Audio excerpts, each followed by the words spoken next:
ونصلی علی رسول الکریم اما بعد فاعوذ باللہ من الشیطان الرجیم بسم اللہ الرحمن الرحیم۔ ناظرین، میں ایک مرتبہ پھر حکیم خالد ہربل کلینک کی جانب سے آپ کی خدمت میں حاضر ہوں۔ ناظرین، ہر روز کی طرح میں ایک ویڈیو آپ کی خدمت میں پیش کرتا ہوں، آپ کی رہنمائی کے لیے، آپ کی بہتری کے لیے۔ میری ویڈیو جو ہے وہ سمجھنے والی ہیں، اس کو سمجھا کریں تاکہ آپ کو پتہ چلے کہ کون سی مرض کس وجہ سے ہوتی ہے۔ تو ہمارا جو سلسلہ چل رہا ہے وہ چل رہا ہے سر درد کے موضوع پہ۔ تو آج کا جو میرا موضوع ہے وہ ہے صداع صفراوی، یعنی کہ سر درد غلبہ صفرا کی وجہ سے۔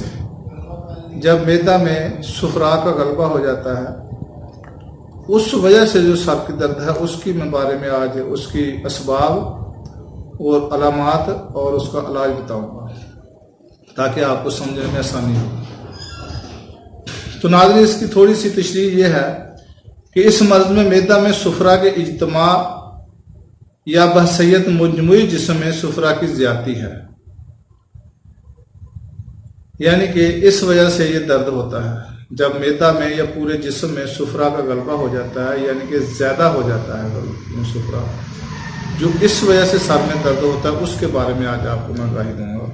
تو ناظرین، اس کے جو اسباب ہیں وہ یہ ہیں کہ غلبہ خلط صفراوی، معدہ میں صفراوی خلط کا اجتماع، یعنی کہ معدہ میں جب صفرا کی زیادتی ہو جاتی ہے، بڑھ جاتا ہے، تو اس وجہ سے جو اس کے اسباب ہیں سو ہضم، یعنی کہ ہضم کی خرابی، قبض کے افعال کی خرابی، یعنی کہ جو جگر کا فعل ہے جو افعال ادا کرتا ہے اس کی خرابی کی وجہ سے، شرعی گرم اغذیاء کا بکثرت استعمال، یعنی کہ جو زیادہ گرم چیزیں استعمال کرتے ہیں اس کی وجہ سے صفرا زیادہ بنتا ہے، اور جو جب صفرا زیادہ بنے گا تو وہ پھر یعنی کہ یہ بھی اس کا سبب ہے۔ اور نمبر جو ہے اس کی آگے جو ہے یہ 5واں نمبر ہے کہ موسم گرما، زیادہ تر یہ مرض موسم گرما میں ہوتا ہے۔ اور ناظرین، اس کی علامات یہ ہیں کہ سر چھونے پر گرم محسوس ہوتا ہے، درد متواتر یا نوبت کے ساتھ ہوتا ہے، یعنی کہ متواتر رہتا ہے یا یکدم یعنی کہ وہ درد شروع ہو جاتا ہے۔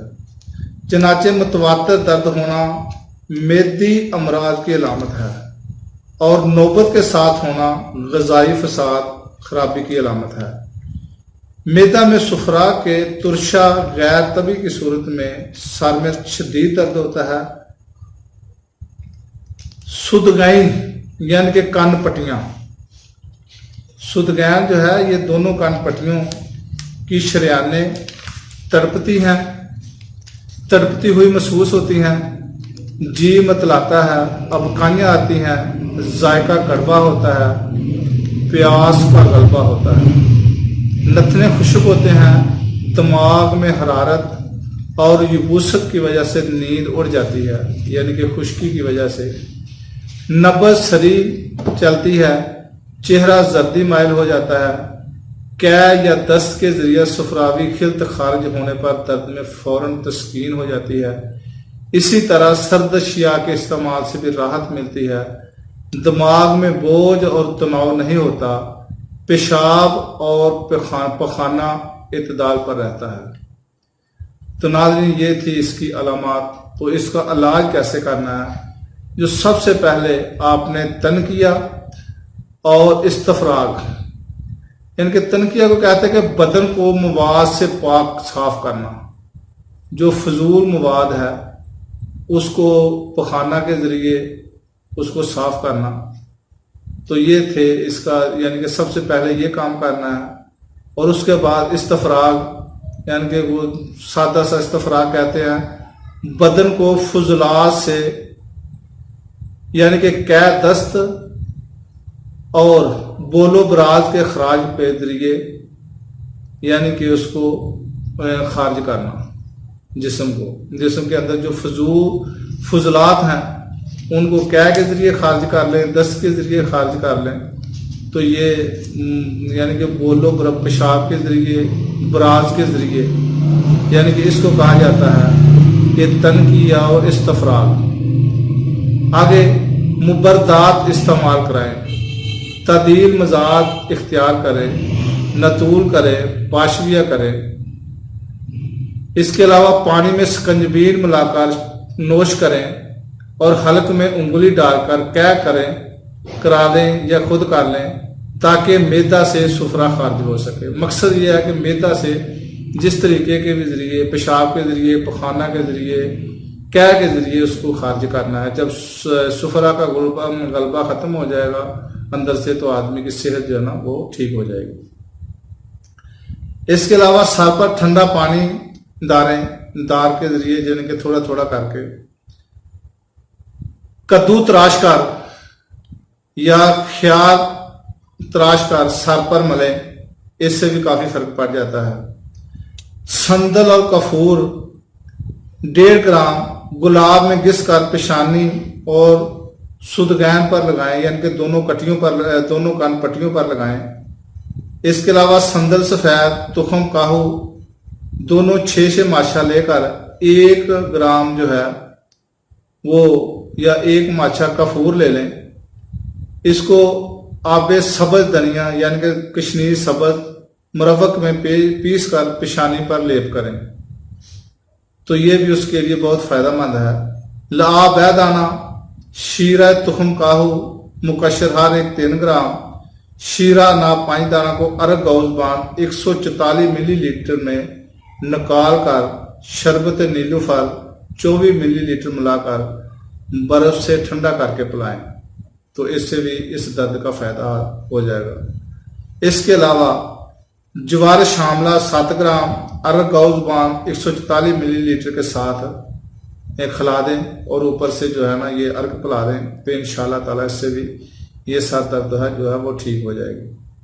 اور اس کے علاوہ گل نیلوفر 7 گرام، تخم کاسنی نیم کوفتہ 5 گرام، اناب 7 عدد، آلو بخارا 5 عدد، ان دعاؤں کو 250 ملی لیٹر پانی میں بھگو کر یعنی کہ 8-10 گھنٹے بھگو رکھیں۔ اس کے بعد اس کو مال چھان کر شربت نیلوفر 36 ملی لیٹر نوش کریں یا مریض کو کرائیں۔ اس کے علاوہ یہ نسخہ پاشویہ ہے، خبازی 12 گرام، گل بنفشہ 12 گرام، گل نیلوفر 12 گرام، ختمی 12 گرام، نمک لاہوری 108 گرام، سبوس گندم یعنی کہ گندم کا چھلکا 60 گرام، تراشہ کدو کے یعنی کہ وہ تراش لیں اس کو، یہ بھی 60 گرام۔ تمام اشیاء کو 7 لیٹر پانی میں جوش دے کر پاشویہ کریں۔ اس کے علاوہ ناظرین یہ 2-3 نسخے جات ہیں، یہ بھی آپ نوٹ فرما لیں۔ گل بنفشہ، گل نیلوفر، گل یعنی کہ تخم کاشنی نیم کوفتہ، تخم خیارین، تخم مغز، تخم کدو شیرین، یہ سب چیزیں 9 گرام، یعنی کہ گل بنفشہ 9 گرام، گل نیلوفر 9 گرام، تخم کاسنی 9 گرام، تخم خیارین 9 گرام، مغز تخم کدو 9 گرام، آلو بخارا 11 عدد، تمر ہندی یعنی کہ املی 48 گرام۔ ان تمام دعاؤں کو ارگ گلاب، ارگ بیت سادہ یعنی کہ دونوں 132 ملی لیٹر ارگ گلاب اور 132 ملی لیٹر ارگ بیت سادہ، اس میں مل چھان کر شربت لیمو کاغذی 36 ملی لیٹر ملا کر نوش کرائیں۔ اور نسخہ مسل یعنی کہ اگر جلاب کے ذریعے اس کو سفرہ کو خارج کرنا تو اس کے لیے نسخہ ہے، یعنی کہ 5ویں یا 6 دن جب درد شروع ہو تو اس کے بعد اس نسخہ میں آلو بخارا 10 عدد، ترنجبین 38 گرام، مغز فلوس 60 گرام، خیار چمبر 60 گرام، گل قند 48 گرام اور روغن بادام شیریں 6 ملی لیٹر کا اضافہ کر کے مسل دیں۔ اور 2 دن بعد یہ جو میں نسخہ آپ نیچے ابھی میں بتانے لگا ہوں اس کے بعد یہ نسخہ استعمال کرائیں۔